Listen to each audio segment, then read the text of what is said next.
palagi siyang nakikipag-break. Sa mga lalaki, naranasan nyo ba yun? Na makikipag-away yung jowa nyo, tapos makikipag-break. Wala namang usapan na makikipag-break eh. Diba? Away, pag-away, away lang. Ito yung mga yun. Kasi ganun yung ex ko, mga lodi. Every time na magbe-break kami, dinadaan ko sa lyrics ng kanta. So every time na magbe-break kami, susulat ako ng lyrics. Every time na magbe-break kami, susulat ako ng lyrics hanggang natapos po yung kanta. So, payo lang po sa mga inyo, sa mga tao nandito.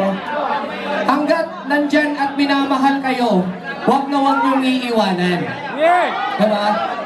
Kasi, anytime pwede siyang mawalan. Ay, so, huwag na nating patagalin. I-check niyo po sa YouTube, Ala Ala by Marco Rudio.